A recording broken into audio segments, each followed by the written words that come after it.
भगदत्त की वीरता। धृतराष्ट्र ने पूछा, संजय, जब पांडव लोग इस प्रकार लौटकर युद्ध के लिए अलग अलग बट गए तो मेरे पुत्रों ने और उन्होंने किस प्रकार युद्ध किया? संजय ने कहा, राजन, जब सब लोग संग्राम के लिए सजकर तैयार हो गए तो आपके पुत्र दुर्योधन ने गजारोहियों की सेना लेकर भीमसेन के ऊपर धावा किया, किंतु युद्ध कुशल भीम ने थोड़ी ही देर में उस गज सेना के व्यूह को तोड़ दिया। उनके बाणों से हाथियों का सारा मद उतर गया और वे मुंह फेर कर भागने लगे। इसी तरह भीमसेन ने उस सारी सेना को कुचल डाला। ये देखकर दुर्योधन का क्रोध भड़क उठा और वह भीमसेन के सामने आकर उन्हें अपने पहने बाणों से बींधने लगा, किंतु एक क्षण में ही भीमसेन ने बाण बरसाकर उसे घायल कर दिया तथा दो बाण छोड़कर उसकी ध्वजा में चित्रित मणिमय हाथी और धनुष को काट दिया। इस प्रकार दुर्योधन को पीड़ित होते देख अंग देश का राजा हाथी पर सवार हुआ भीमसेन के सामने आया। उसके हाथी को अपनी ओर आते देखकर भीमसेन ने बाणों की वर्षा करके उसके मस्तक को बहुत घायल कर दिया। इससे वह घबराकर पृथ्वी पर गिर गया। हाथी के गिरने के साथ अंगराज भी जमीन पर गिर गया। इसी समय फुर्तीले भीमसेन ने एक बाण से उसका सिर उड़ा दिया। ये देखते ही उसकी सेना घबराकर भाग गई। इसके बाद ऐरावत के वंश में उत्पन्न हुए एक विशालकाय गजराज पर चढ़कर प्राग ज्योतिष नरेश भगदत्त ने भीमसेन पर आक्रमण किया। उनके हाथी ने क्रोध में भरकर अपने आगे के दो पैर और सूंड से भीमसेन के रथ और घोड़ों को एकदम कुचल डाला। भीमसेन अंजलि का वेद जानते थे, इसलिए वे भगे नहीं, बल्कि दौड़कर हाथी के पेट के नीचे छिप गए और बार बार उसे थपथपाने लगे। उस गजराज में 10,000 हाथियों के समान बल था और वह भीमसेन को मार डालने पर तुला हुआ था, इसलिए बड़ी तेजी से कुम्हार के चाक के समान चक्कर लगाने लगा। तब भीमसेन नीचे से निकलकर उसके सामने आ गए। हाथी ने उन्हें सूंड से गिराकर घुटनों से मसलना आरंभ किया। तब भीमसेन ने अपने शरीर को घुमाकर उसकी सूंड से निकाल लिया और वे फिर उसके शरीर के नीचे छिप गए। कुछ देर में वे उससे बाहर आकर बड़े वेग से भाग गए। ये देखकर सारी सेना में बड़ा कोलाहल होने लगा। पांडवों की सेना उस हाथी से बहुत डर गई और जहां भीमसेन खड़े थे वहीं पहुंच गई।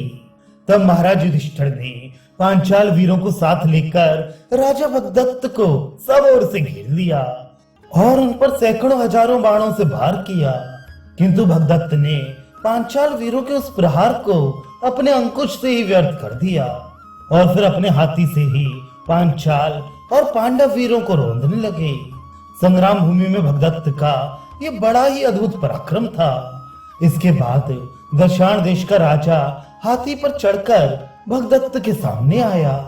अब दोनों हाथियों का बड़ा भयंकर युद्ध छिड़ गया।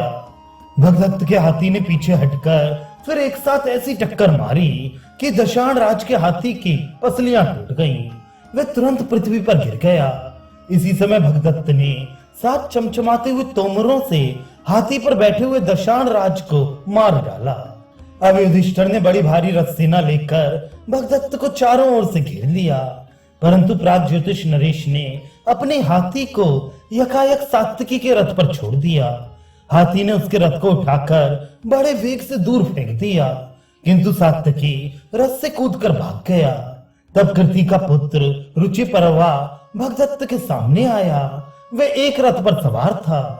उसने काल के समान बाणों की वर्षा करनी आरंभ कर दी, किंतु भगदत्त ने एक ही बाण से उसे यमराज के घर भेज दिया। वीर रुचि परवा के मारे जाने पर अभिमन्यु, द्रौपदी के पुत्र चेकितान, धृष्टकेतु और युयुत्सु आदि योद्धा भगदत्त के हाथी को तंग करने लगे। उसका काम तमाम करने के लिए उस पर उन्होंने बाणों की वर्षा आरंभ कर दी, किंतु जब महावत ने उसे एड़ी, अंकुश और अंगूठी से गुदगुदाकर बढ़ाया तो वह सूंड फैलाकर तथा कान और नेत्रों को स्थिर करके शत्रुओं की ओर चला। उसने युयुत्सु के घोड़ों को पैर से दबाकर उसके सारथी को मार डाला। तब युयुत्सु तुरंत ही रथ से कूदकर भाग गया। अब अभिमन्यु ने 12, युयुत्सु ने 10 तथा द्रौपदी के 5 पुत्र और धृष्टकेतु ने 3-3 बाण मारकर उसे घायल कर दिया। शत्रुओं के बाण वर्षा ने उसे बहुत ही पीड़ा पहुंचाई। महावत ने उसे फिर युक्ति पूर्वक बढ़ाया। इससे कुपित होकर वे शत्रुओं को उठा उठाकर अपने दाएं बाएं फेंकने लगा। इससे सभी वीरों को भय ने दबा लिया। गजारोही, अश्वारोही, रथी और राजा सभी डरकर भागने लगे। उस समय उनके कोलाहल से बड़ा भीषण शब्द होने लगा। वायु बड़े वेग से बह रहा था, इसलिए आकाश और समस्त सैनिक धूल से ढक गए। इस प्रकार भगदत्त के अनेकों पराक्रम दिखाने पर जब अर्जुन ने आकाश में धूल उठती देखी और हाथी की चिंगार सुनी तो उन्होंने श्री कृष्ण से कहा, मधुसूदन, मालूम होता है प्राग ज्योतिष नरेश भगदत्त आज हाथी पर चढ़कर हमारी सेना पर टूट पड़े हैं। निसंदेह ये चिंगाड़ उन्हीं के हाथी की है। मेरा तो ऐसा विचार है कि युद्ध में इंद्र से कम नहीं है। इन्हें गजारोहियों में पृथ्वी भर में सबसे श्रेष्ठ कहा जा सकता है। आज ये अकेले ही पांडवों की सारी सेना को नष्ट कर देंगे। हम दोनों के सिवा इनकी गति को रोकने में और कोई समर्थ नहीं है, इसलिए अब जल्दी ही उनकी ओर चलिए।